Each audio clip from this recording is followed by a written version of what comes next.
हाँ बेटा, good afternoon सभी को। सभी के पास आवाज आ रही है ना?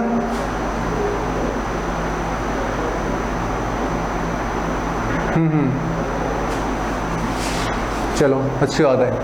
हाँ, तो उसमें हमने देखे थे एटम्स के बारे में हमने पढ़ा था, ठीक है। और फादर ऑफ एटम्स किसे बोलते थे? जॉन डाल्टन को, ठीक है। और एटम्स क्या होता है? Atom is a indivisible particles of matter, ठीक है। एटम सबसे छोटा पार्टिकल्स होता है। उसके बाद जैसे हम किसी बिल्डिंग को तैयार करते हैं तो वहाँ पे जो स्मॉलेस्ट यूनिट क्या होती है? एक ब्रिक्स होती है।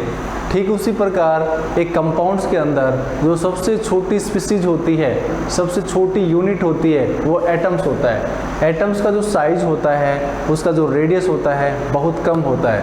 आगे आने वाली क्लास के अंदर या इसी क्लास के अंदर हम देखेंगे कि रेडियस, हाइड्रोजन का रेडियस कितना होता है, हीलियम का कितना होता है, एप्पल का कितना होता है, आंट का कितना होता है, ठीक है। हाँ, उसके बाद हमने दो रूल्स पढ़ रहे थे। लॉ ऑफ केमिकल कॉम्बिनेशंस के अंदर देयर आर टू रूल्स। कितने लॉ है वहाँ पे? दो नियम है, ठीक है। एक तो है लॉ ऑफ मास कंजर्वेशन, ठीक है। उसको हमने प्रीवियस क्लास के अंदर डिस्कस कर लिया था। लॉ ऑफ मास कंजर्वेशन में क्या होता है? मास can not create and not destroyed. ना तो मास को हम नष्ट कर सकते, ना मास को हम बना सकते, ठीक है। हमने देखा कि रिएक्टेंट और प्रोडक्ट के अंदर जो एटम्स हैं, जो पार्टिसिपेट करते हैं, उनकी वैल्यू क्या है? इक्वल है। मतलब weight of reactant is equal to weight of product. जितना वेट रिएक्टेंट का है, ठीक उतना ही वेट किसका है? प्रोडक्ट का है, ठीक है।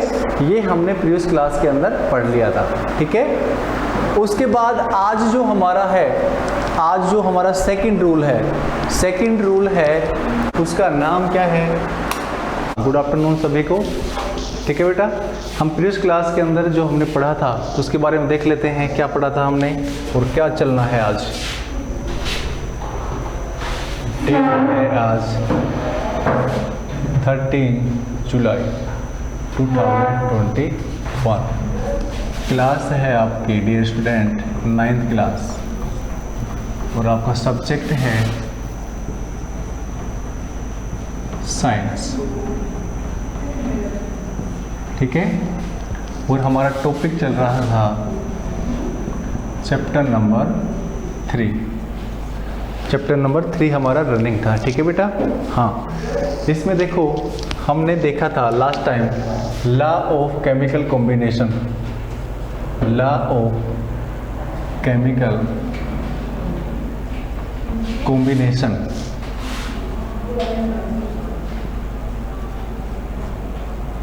लॉ ऑफ केमिकल कॉम्बिनेशन के अंदर how many laws participate? There are 2 laws participate in chemical combination, ठीक है। एक तो था लॉ ऑफ मास कंजर्वेशन, पहला था लॉ ऑफ मास कंजर्वेशन।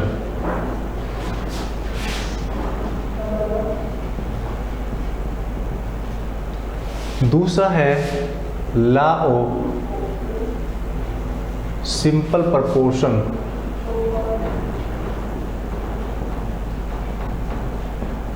ठीक है। कितने रूल हैं बेटा इसमें? कितने लॉ हैं? 2। जब भी कोई केमिकल रिएक्शन होती है वहाँ पे ये दोनों रूल पार्टिसिपेट करते हैं, ठीक है बेटा। सभी बच्चे अपना वीडियो विजिबल कर लें, ठीक है। हाँ, हमने ये वाला रूल पढ़ लिया था और ये किसके द्वारा दिया गया था? एंटोनी लेवोजियर के द्वारा, ठीक है। एंटोनी लॉरेंट लेवोजियर, है ना। और ये जो नियम दिया गया था ये जोसेफ एल प्राउस्ट, ये नियम जो दिया गया था वो दिया गया था जोसेफ एल प्राउस्ट ने, ठीक है। अब सुनो, ये जो रूल होता है इसमें क्या होता है कि कोई भी कंपाउंड होता है उसके अंदर जो एलिमेंट पार्टिसिपेट करते हैं उनका जो रेशियो होता है वो एक प्रकार से डेफिनेट होता है। कैसा रेशियो होता है? डेफिनेट रेशियो होता है। जैसे हम बात करें यहाँ पे, एक बार समझ लो उसके बाद हम इसको राइट करेंगे, ठीक है। एक बार इसको समझ लेते हैं, उसके बाद हम इसको राइट करेंगे, ठीक है। यहाँ पे देखो law of simple proportion, law of simple proportion, इसमें क्या होता है कि जैसे आपने क्या लिया, एग्जाम्पल लिया जैसे वाटर, और वाटर का जो फॉर्मूला होता है वो H2O होता है, ठीक है। हम अगला जो टॉपिक आएगा हमारा पढ़ेंगे मास नंबर, मास कैसे निकालते हैं, ठीक है। तो अभी तो एक वर्ड बोलूँगा मास, ठीक है। तो मास जो होता है, हाइड्रोजन और ऑक्सीजन का जो रेशियो होता है, उनके मास का जो रेशियो होता है, हाइड्रोजन और ऑक्सीजन के मास का जो रेशियो होता है वो एक डेफिनेट होता है, चाहे वाटर लिक्विड स्टेट के अंदर हो, चाहे वो सॉलिड स्टेट के अंदर हो, चाहे वो वेपर स्टेट के अंदर हो, ठीक है। जैसे मैं बात करूं, यहाँ पे ध्यान रखना कि जो मैं लिख देता हूँ यहाँ पे मास और यहाँ पे एलिमेंट, ठीक है। उसके बाद हम आगे पढ़ेंगे उसको ध्यान से। जैसे हमें हाइड्रोजन का मास पता होना चाहिए, हाइड्रोजन का मास होता है 1, कितना होता है 1। जैसे हमें अभी जो चाहने की चीज़ें हैं, ऑक्सीजन का जो मास होता है वो होता है 16, ठीक है। उसके बाद जैसे नाइट्रोजन है, अभी नाइट्रोजन में पढ़ेंगे, नाइट्रोजन का जो मास होता है वो 14 होता है। अभी हमें 3 एलिमेंट्स के बारे में पता होना चाहिए, ठीक है। हाइड्रोजन का जो मास होता है वो 1 होता है, ऑक्सीजन का जो मास होता है वो 16 होता है, ठीक है। और जो नाइट्रोजन का जो मास होता है वो 14 होता है, ठीक है। और जैसे हम इनकी बात करें कि इनका एटॉमिक नंबर कितना होता है, एक होता है एटॉमिक नंबर, एटॉमिक नंबर, ये होता है मास नंबर, ये होता है एटॉमिक नंबर। हाइड्रोजन का एटॉमिक नंबर कितना होता है 1 होता है, कितना होता है 1। ऑक्सीजन का कितना होता है 8 होता है, नाइट्रोजन का कितना होता है 7 होता है, ठीक है। तो ये तो तुम्हें पता है सभी को कि इनका एटॉमिक नंबर कितना होता है, ठीक है। हमें ये चीज़ पता होनी चाहिए, ये हम आगे जैसे आएगा टॉपिक हमारे मास नंबर, उसके अंदर अच्छे से पढ़ेंगे, ठीक है। अभी तो तुम मास ध्यान रखना। तो यहाँ पे जो ये क्या है, इट इज वाटर कंपाउंड्स, ये क्या है वाटर का कंपाउंड्स, ठीक है बेटा, इट इज वाटर कंपाउंड्स। अब वाटर का जो कंपाउंड्स हैं उसके अंदर कौन कौन से एलिमेंट पार्टिसिपेट कर रहे हैं, तो हमने लिखा यहाँ पे पार्टिसिपेट कर रहा है हाइड्रोजन और जो एक कर रहा है ऑक्सीजन, ठीक है। हाइड्रोजन और ऑक्सीजन यहाँ पे पार्टिसिपेट कर रहे हैं। हाइड्रोजन कितने हैं यहाँ पे 2, तो एक हाइड्रोजन का मास 1, तो 2 हाइड्रोजन का मास कितना 2, तो यहाँ पे हमने लिखा 2 और यहाँ पे हम रेशो निकाल रहे हैं, ठीक है। ऑक्सीजन, एक ऑक्सीजन का मास 16, तो कितने ऑक्सीजन है यहाँ पे, एक ही ऑक्सीजन है, तो यहाँ पे यहाँ से हमने 16 उठाया, तो यहाँ पे हमने 16। अब लॉ ऑफ सिंपल, इनका जो प्रोपोर्शन होता है वो सिंपल होता है, सिंपल भी बोलते हैं इसको, डेफिनेट भी बोलते हैं, क्या बोलते हैं इनको, डेफिनेट। इस रूल को लॉ ऑफ सिंपल प्रोपोर्शन भी बोलते हैं या लॉ ऑफ डेफिनेट प्रोपोर्शन भी बोलते हैं। तो इनका जो रेशियो होता है वो सिंपल होता है, डेफिनेट होता है। जैसे यहाँ पे हम 2 1 जा 2 रेशियो और 2 8 जा 16, तो जो वाटर होता है उसके अंदर जो हाइड्रोजन और जो ऑक्सीजन का रेशियो होता है वो हमेशा 1:8 होता है, हमेशा 1:8 होता है। चाहे पानी सॉलिड स्टेट के अंदर हो, सॉलिड में हो, चाहे पानी लिक्विड स्टेट के अंदर हो, चाहे पानी गैस स्टेट के अंदर हो, ठीक है। मतलब सॉलिड के अंदर तो क्या होगी, आइस होगी, लिक्विड में क्या होगा, वाटर होगा, और गैस में क्या होगी, वेपर होगी, ठीक है। तो सभी के अंदर जो हाइड्रोजन और जो ऑक्सीजन का जो कंपोजिशन है या उनका जो रेशियो है वो हमेशा 1:8 होगा, ठीक है। उसके बाद दूसरा एग्जांपल और ले लेते हैं, जैसे अमोनिया।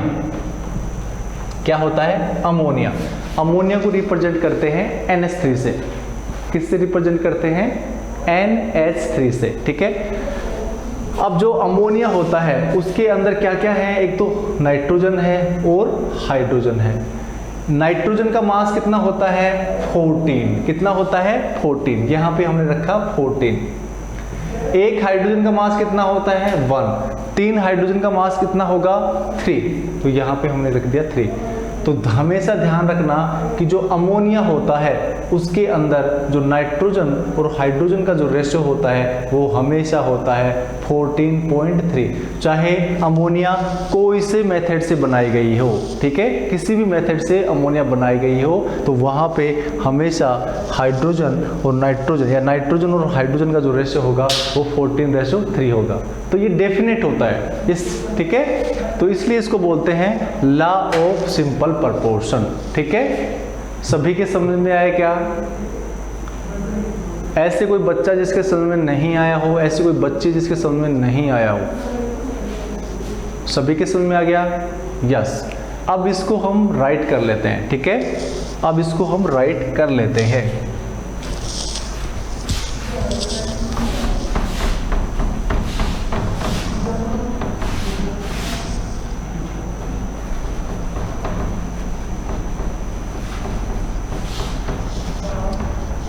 यहाँ पे लिखते हैं लॉ ऑफ सिंपल प्रोपोर्शन।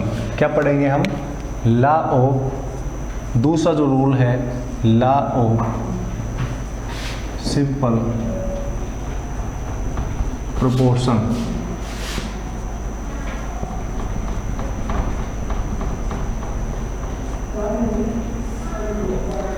तो यहाँ पे इसका दूसरा नाम और है, तो यहाँ पे लिख लेते हैं this rule, this law also known as law of definite proportion।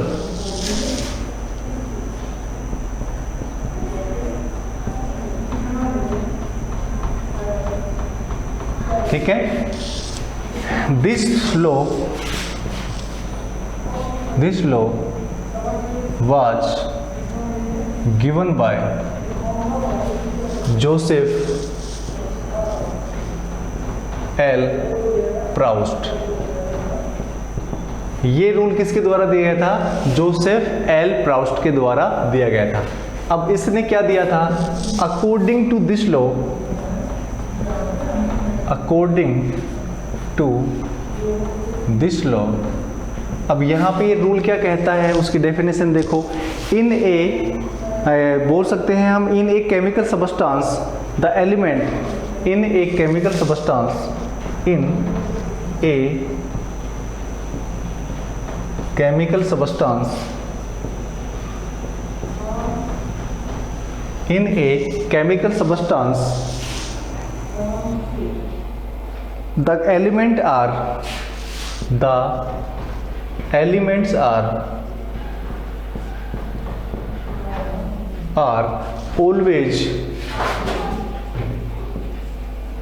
always present in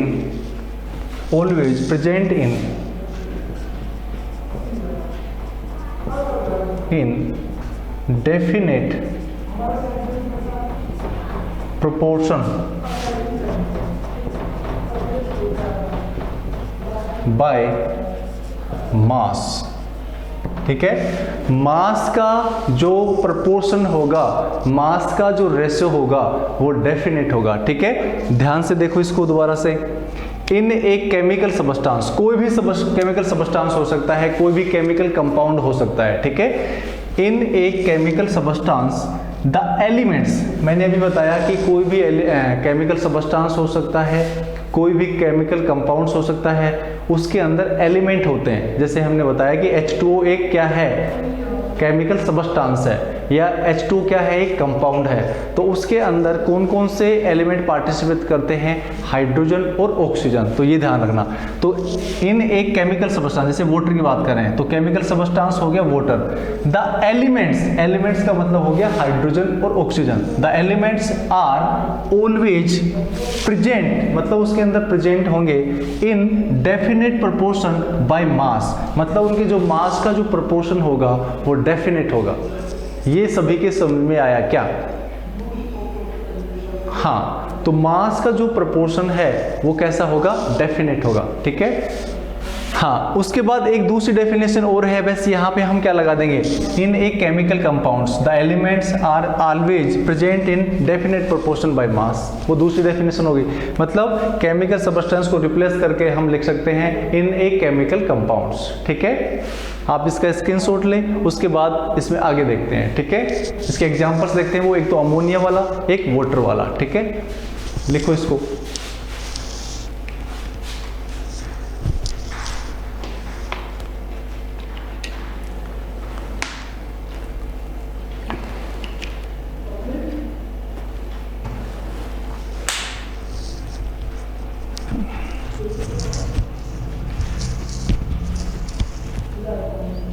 हाँ बेटा, सभी ने स्क्रीनशॉट ले लिया क्या?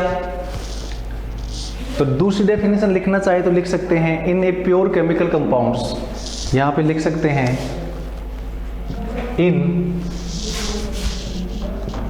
इन a pure chemical compounds,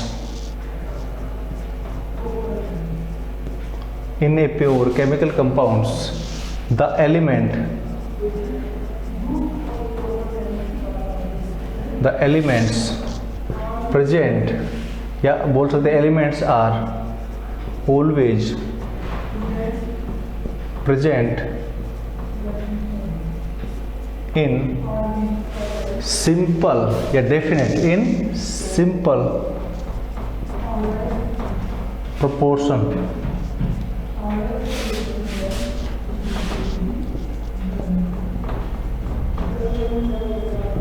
by mass. बस वही बात है, यहाँ पे हमने यहाँ पे क्या ले लिया, इन ए प्योर केमिकल कंपाउंड्स। ठीक है, और यहाँ पे क्या लिखा था हमने, केमिकल सब्सटेंस लिखा था। ठीक है, किसी प्रकार का इसमें अंतर नहीं है। इसका स्क्रीनशॉट लें।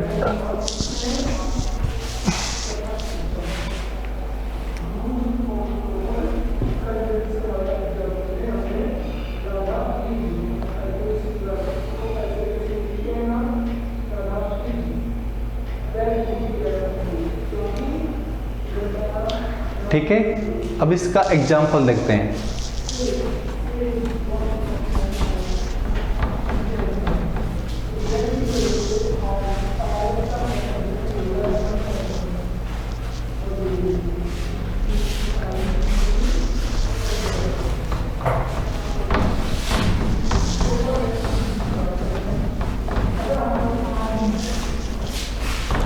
एग्जाम्पल लेते हैं यहाँ पे, in compounds such as water, और वाटर को किससे लिखते हैं, H2O से। ठीक है, the mass ratio of hydrogen and oxygen is always 1:8।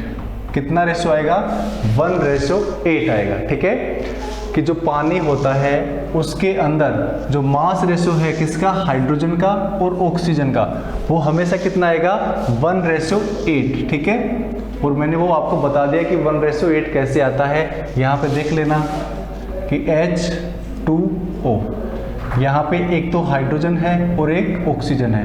Hydrogen कितने हैं यहाँ पे, 2, ऑक्सीजन कितना है यहाँ पे, 1। तो इसका ऑक्सीजन का कितना होता है, 16। तो 2 1 जा 2, 2 8 जा 16, तो 1:8।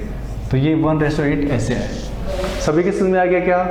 हाँ, उसके बाद देखो आगे दूसरा एग्जाम्पल है। एग्जाम्पल ये तो फर्स्ट हो गया, एग्जाम्पल दूसरा देखा, in compounds such as ammonia. Ammonia को लिखते हैं NH3 से। The mass ratio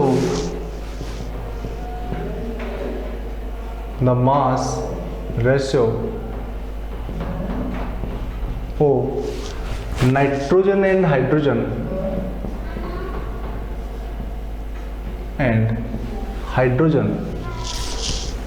and hydrogen is always 14:3। ठीक है, हमेशा जो नाइट्रोजन और जो हाइड्रोजन है उसका जो रेशो है वो हमेशा आएगा 14:3। कैसे आया? जैसे मैंने बताया कि NH3, इसके अंदर नाइट्रोजन और हाइड्रोजन एलिमेंट है। नाइट्रोजन का कितना होता है 14, हाइड्रोजन का 1 होता है, 3 का कितना हो गया 3, तो हमेशा कितना आएगा 14:3 आएगा। ठीक है, इतना सभी के समझ में आ गया क्या? तो ऐसे हम रूल्स को बोलते हैं लॉ ऑफ डेफिनेट प्रोपोर्शन। और भी एग्जाम्पल हो सकते हैं, जैसे CH4 हो गया, CH4 के अंदर कार्बन और हाइड्रोजन, तो कार्बन कितने नंबर पे आता है 12 नंबर पे, 12 होता है इसका, और ये कितना होता है 1। तो हमेशा जो कार्बन और हाइड्रोजन का रेशियो होगा मैथेन के अंदर कितना होगा 12:1। उसी प्रकार जैसे ग्लूकोज होता है, ग्लूकोज का होता है C6H12 और O6। इसके अंदर देखो कौन कौन से एलिमेंट हैं, कार्बन है, हाइड्रोजन है और ऑक्सीजन है। कार्बन कितना है यहाँ पे देखो 6 है, तो 1 का कितना होता है 12 होता है, तो 12 को 6 से मल्टीप्लाई करो, कितना हो गया यहाँ पे 72। हाइड्रोजन कितना है यहाँ पे 12, और 1 का कितना होता है 1, तो 12 का कितना हो गया 12। उसके बाद ऑक्सीजन, ऑक्सीजन का कितना होता है, एक ऑक्सीजन का 16 होता है, 16 को 16 से मल्टीप्लाई करो, कितना हो गया 96। अब देखो कट रहा है क्या ये 12 से कट रहा है 6, 1 और 8, और कट रहा है क्या ये नहीं कट रहा। ठीक है, तो यहाँ पे जो कार्बन, हाइड्रोजन और ऑक्सीजन का रेशो होगा वो हमेशा 6:1:8 होगा। ठीक है, उसी प्रकार जैसे CO2 है, CO2 के अंदर क्या क्या है, कार्बन है और ऑक्सीजन है, तो कार्बन कितना होता है 12 है, ऑक्सीजन कितना होता है 16, कितने हैं 2, तो 16 2 जा 32, तो यहाँ पे इसको काट सकते हैं 4 से, और ये हमेशा 3:8 आएगा। ऐसे निकाल सकते हैं ना सभी, ऐसे सभी निकाल सकते हैं ना। ये आप तब निकालोगे जब आप मास पता होगा उनका, क्या पता होगा उनका, मास पता होगा। ठीक है, हाँ आगे बात करते हैं हम। इसका स्क्रीनशॉट ले ले, एग्जांपल्स आपको ध्यान रहेंगे। ठीक है, हाँ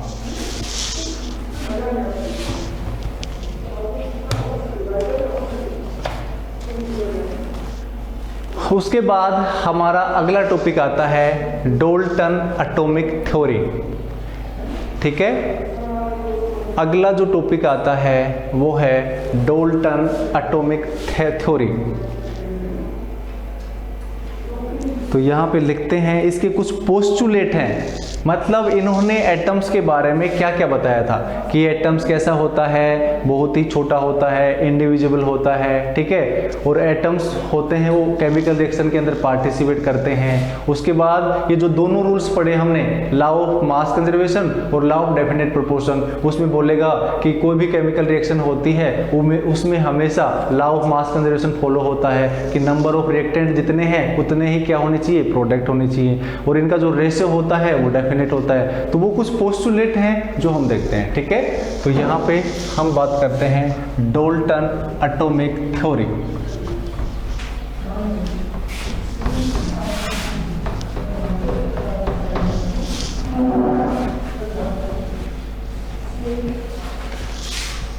डाल्टन की जो एटॉमिक थ्योरी है वो एटम से रिलेटिव है। ठीक है, तो अगला जो हमारा टॉपिक है वो है Dalton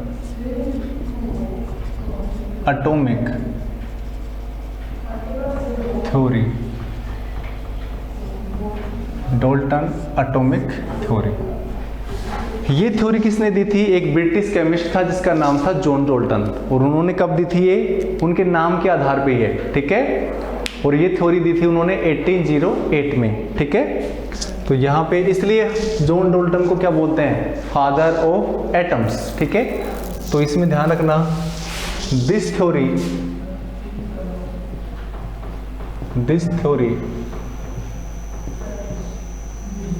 was given by British chemist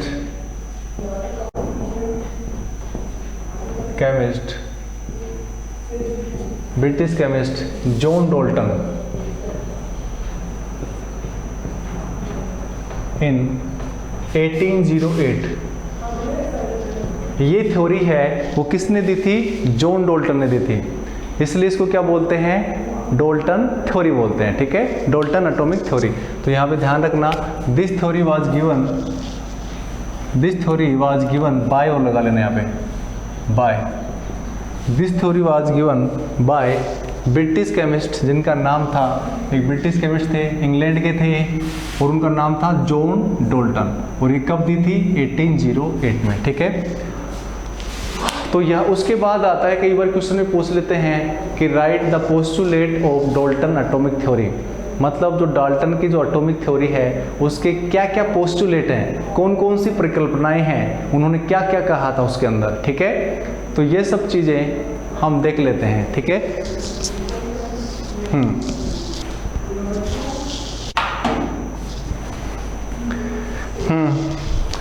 तो यहाँ पे हम लिखते हैं postulate of John Dalton theory are as following. ठीक है, तो यहाँ पे लिखते हैं postulate of Dalton atomic theory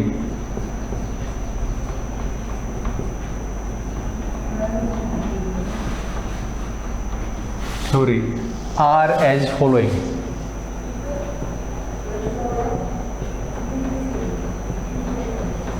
ठीक है, पोस्टुलेट डाल्टन एटॉमिक थ्योरी के कौन कौन से हैं? इसके कम से कम 6-7 पोस्टुलेट हैं। ठीक है, कितने पोस्टुलेट है? 6-7 पोस्टुलेट। पहला पोस्टुलेट क्या बोलता है? देखो, all matter is made up of very tiny particles. All matter, पहला पोस्टुलेट है, all matter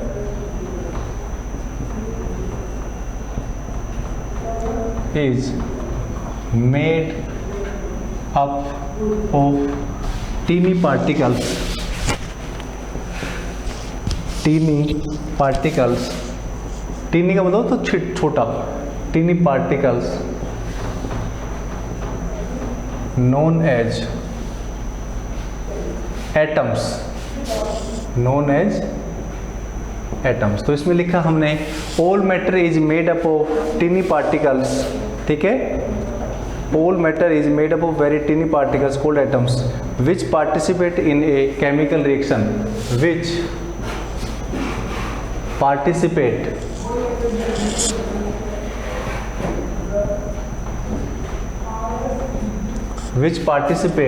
in a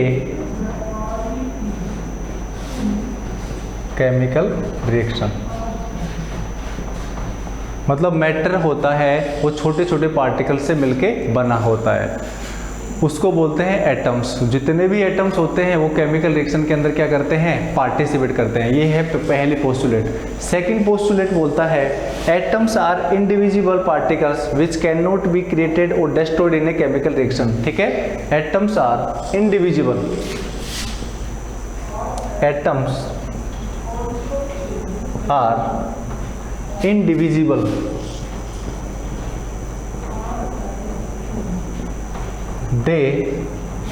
atoms are indivisible particles of matter, they cannot be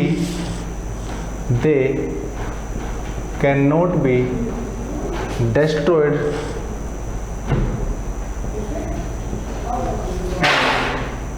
nor created।